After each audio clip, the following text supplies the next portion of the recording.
Hello Wei, welcome to Premiere from Switched On Media.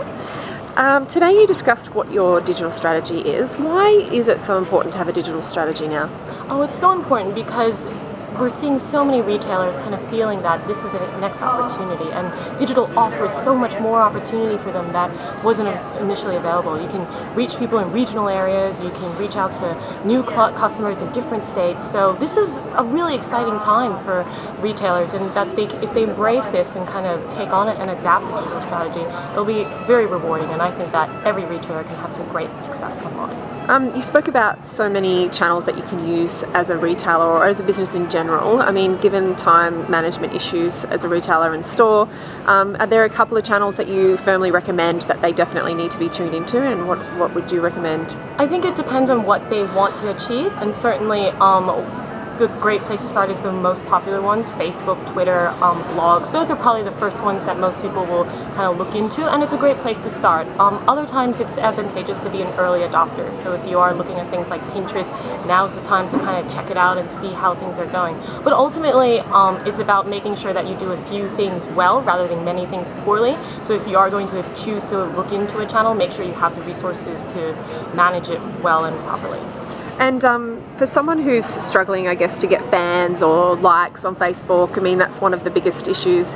And how do you what's one of your top tips in getting engagement from consumers and from your fans? Yep, incentivizing is always a great way, and it doesn't have to be a big prize or a competition, but it can be, win a special shirt or a new product range or something like that, and just offering people that opportunity to engage with the page by liking it and answering 25 questions or less, 25 words or less questions, those types of things. Those are a great way, of course, to get fans and engagement. Also, just being genuine, that's what we encourage all of our brands to do, and it's being genuine online, and it's not just pushing a sales message, but it is about talking to your audience and encouraging them to engage with in conversations. So ask questions, ask them to contribute, ask them for photos of their latest purchases. Those types of things are what people are driven for in these channels, and what we can encourage fans and followers and adapters to kind of participate in. Obviously it's all consuming, and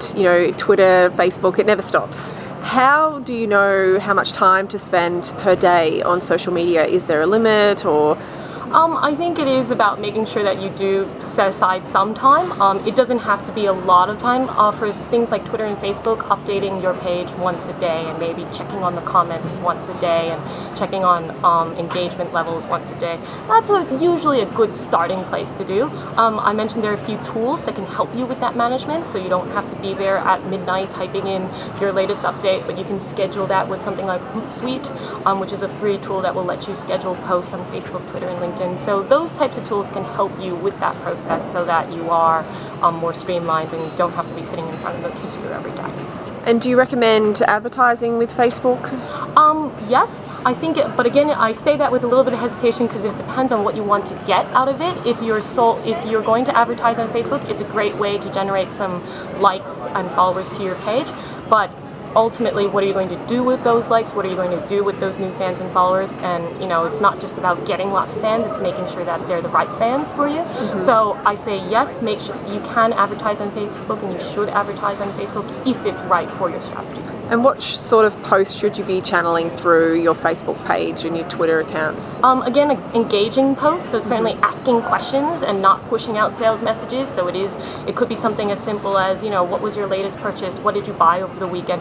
Those types of engaging questions are what we find works better in these social media spaces, rather than, in TV commercials or offline marketing, where it is about pushing out your latest offers. So just having conversations, also looking at what people are saying, if they are responding to your questions, asking additional questions onwards so that you can keep that conversation flowing. Great, fantastic. Thanks for your time. Thank you so much for having me.